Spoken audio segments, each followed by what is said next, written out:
조 바이든 대통령이 대규모 인프라 투자 계획을 발표했습니다. 이 기사는 4월 1일 기사입니다. 무려 2조 달러를 투입해서 중국과의 경쟁에서 승리하겠다라고 합니다. 2조 달러면 한화로 약 2260조 원 정도 되는데요. 3월 31일에 발표가 있었고요. 도로나 다리, 5G 통신망 등 기반 시설에 투자하겠다고 하는데요. 뒤에서 다시 자세히 알아보겠지만요.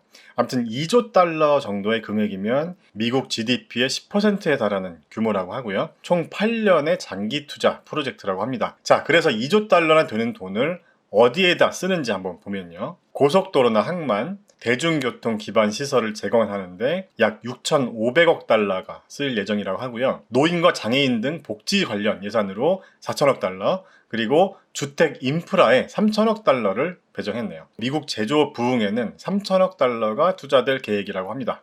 제조업 부흥에는 반도체 파운드리를 직접 하겠다는 계획도 포함되어 있는데요.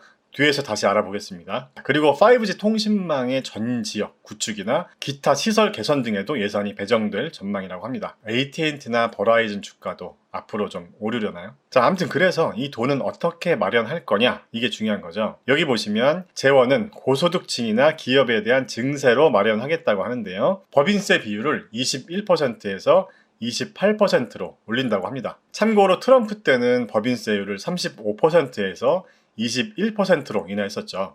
그리고 연소득이 40만 달러가 넘는 사람들에게 증세를 해서 돈을 더 모으겠다는 건데요. 일단 법인세를 인상하면 특히 한참 돈이 필요한 성장주들은 좀 악재가 될 수 있지도 않을까 하는 생각이 드는데요. 저도 사업하면서 좀 짜증났던 게 조금 회사 계좌에 돈이 모이나 싶으면 부가세 내고 법인세 내고 하면 또 쪼들리고 그랬었거든요. 아무튼 그렇답니다. 그래서 결론적으로 이번 인프라 투자는 2차 세계대전 이후 미국이 가장 큰 일자리 창출을 위한 투자다라고 하는데요. 법인세를 다시 올리면 장기적으로 증시에도 좀 부정적인 영향이 있지 않을까 하는 생각도 드는데요. 그래서 바이든 정부가 투자하는 산업의 수혜 기업들을 한번 알아보자는 거죠.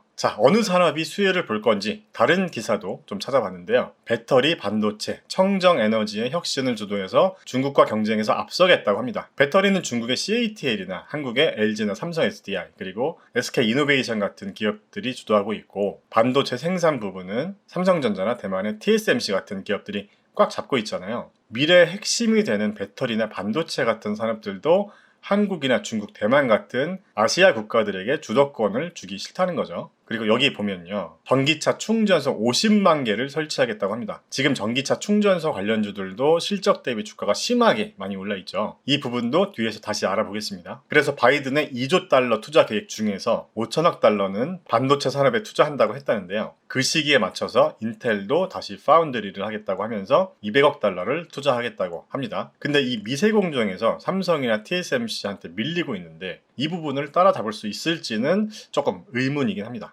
아무튼 반도체 수요는 앞으로 무지하게 많아질 거란 건 누구나 예상할 수 있기 때문에 미국도 이 시장에 투자를 하겠다는 거죠. 이 기사까지 보겠습니다. 바이든 플랜이 발표되고 나서 전기차 충전 관련주들이 급등했는데요. 차지포인트 주가는 이날 18.9% 상승했고요. 블링크 차징도 11% 이상 주가가 또 상승했고, 태양광 패널 충전소 사업을 하는 빔글로벌도 이날 주가가 16% 이상 상승했습니다. 저는 전기차 충전소 쪽은 투자 시기를 놓치기도 했지만 처음부터 너무 고평가된 게 아닌가 하는 생각이 들어서 투자를 안 했었는데요. 천천히 기다리다 보면 기회가 또 오겠죠. 그러면 지금부터 바이든 2조 달러 인프라 투자 정책 수혜주들은 어떤 기업이 있는지 한번 브레인스토밍을 해볼 건데요. 그 전에 새로운 소식이 있어서 잠깐 안내 내지 홍보의 시간을 딱 30초만 갖도록 하겠습니다. 현재 미국 주식 입문자를 위한 온라인 강의에서 많은 분들과 같이 공부하고 있는데요. 클래스 101 측에서 영어 버전 강의도 준비해 주셨습니다. 기존 강의 영상대로 저는 한국어로 얘기를 하고요. 모든 자막을 영어로 번역한다고 합니다. 제가 번역 작업을 하는 건 아니고요. 여러분들이 많은 사랑을 해주셔서 제 클래스가 클래스 101 내에서 인기 클래스로 선정이 됐는데요. 감사하게도 클래스 101 측에서 전문가가 영어 번역 작업을 해주신다고 하니까요. 혹시 주위에 한국말을 잘 못하는 외국인이나 교포분이 계시는데 주식 투자 공부를 제대로 해보고 싶은 분이 계시다면 소개 부탁드리겠습니다. 아니면 해외에 거주하시는 미주부 주주님들 중에서 한국을 좋아하는 외국인 친구에게 소개시켜 주셔도 감사드리겠습니다. 영상의 고정 댓글에 관련 링크를 남겨놓도록 하겠습니다. 그러면 본격적으로 바이든 2조 달러 인프라 투자 정책 수혜주를 알아보기 위해서 브레인스토밍을 먼저 해보겠습니다. 방금 전에 기사를 보면서 어떤 산업에 집중적인 투자를 할지 알아봤었는데요. 고속도로나 항만, 대중교통 기반 시설에 6,500억 달러를 투입한다고 했으니까 건설 기반 산업들을 먼저 알아보면 좋을 것 같습니다. 해당 산업에서 매출이나 시가총액이 가장 큰 1등 기업이 어디인지 먼저 알아보는 거죠. 그리고 반도체 분야에도 집중 투자를 하겠다라고 했고요. 또 배터리 산업에도 투자를 하겠다고 했었죠. 그 다음으로 신재생 에너지 분야는 당선 전부터 말이 나왔었던 공약이었고요. 자, 그리고 5G 통신 인프라 관련해서도 투자를 하겠다고 했는데요.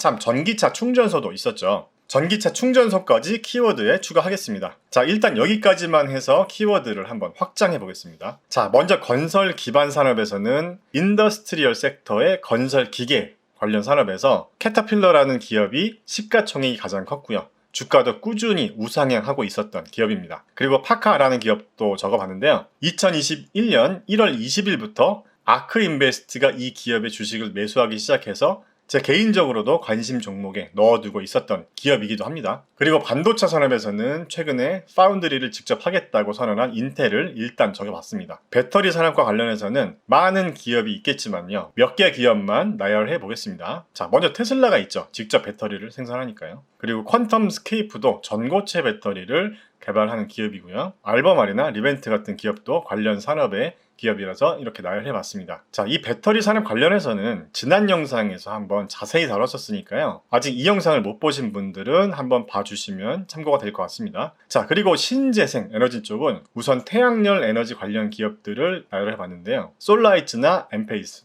퍼스트솔라, 썬파워 같은 기업이 있죠. 저는 개인적으로 이쪽 분야는 개별 기업에 투자를 안 하고 있고 관련 ETF에 투자를 하고 있는데요. 뒤에서 신재생 에너지 분야 ETF를 한번 소개해 드리면서 다시 말씀드리겠습니다. 자, 그리고 5G 통신 인프라 사업에는 AT&T나 버라이즌 같은 통신 기업들을 적어봤고요. 그리고 아메리칸 타워 같은 기업도 나열해봤습니다. 아메리칸 타워는 통신 인프라 리츠 기업이죠. 자, 한마디로 통신사에게 통신 타워를 임대해주고 임대료를 받는 기업입니다. 미국은 땅덩어리가 넓어서 통신사가 전 지역을 다 커버하지 못한다고 하네요. 자, 마지막으로 전기차 충전소 관련 기업들도 나열해봤는데요. 차지포인트나 블링크 차징, 빔글로벌 같은 기업 외에도 여러 기업들이 있습니다. 자, 이렇게 브레인스토밍을 통해서 관련 산업에 대해서 리뷰를 한번 해봤는데요. 아까도 말씀드렸지만 저는 개인적으로 이 신재생 에너지 쪽은 개별 기업에 투자를 하지 않고 ETF에만 투자를 하고 있습니다. 그래서 이렇게 관련 ETF를 정리해서 한번 가져와 봤는데요. 먼저 탄 ETF 같은 경우는 인베스코에서 운영하는 ETF로 태양광 기업에 투자하는 ETF입니다. 저는 이 ETF에만 현재 투자하고 있습니다. 지난 하락장에서 이 탄 ETF도 가격이 많이 하락해줘서 물량을 더 늘렸고요. 그리고 클린 에너지 쪽에 투자하는 ETF들은 ICLN이나 PBW 그리고 QCLN 같은 ETF들이 있고요. 여기 가운데 FAN이라는 ETF는 풍력 에너지 산업에 투자하는 ETF인데요. 여러분들의 시간을 절약해드리기 위해서 여기 운용사나 운용 시작일 그리고 운용 수수료나 운용 자산 1년에서 5년 수익률까지 정리해놨으니까요. 투자에 참고해주시면 됩니다. 제가 온라인 강의 ETF 편에서 설명드린 ETF 고르는 5가지 방법에 대해서 설명해드렸으니까요. 제 강의를 들으셨던 분들은 그 기준에 맞는지도 같이 한번 보시면 좋겠죠. 자, 방금 소개해드린 이 5가지 ETF들의 주가 변화도 잠깐 보겠습니다. 방금 전 표에서도 보셨겠지만 1년간 수익률을 보면 탄 ETF와 PBW ETF가 가장 좋았죠. 각각 280%와 300%의 수익률을 보여주고 있습니다. 그 다음으로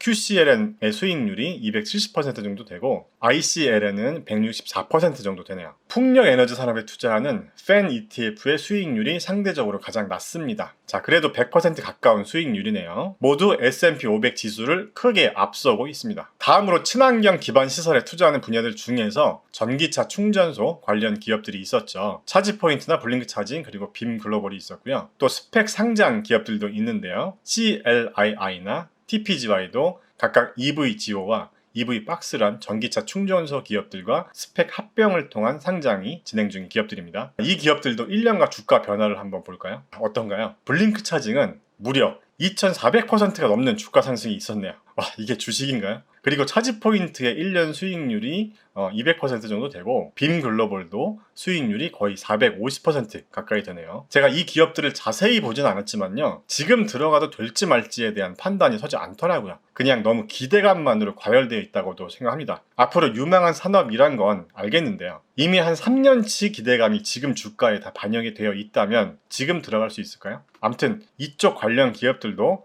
적당한 시기가 오면 한번 다뤄보도록 하겠습니다. 자, 지금까지 바이든 정부의 2조 달러 인프라 투자 정책에 대해서 알아보고 정책 수혜 산업에 대해서도 같이 리뷰를 해봤는데요.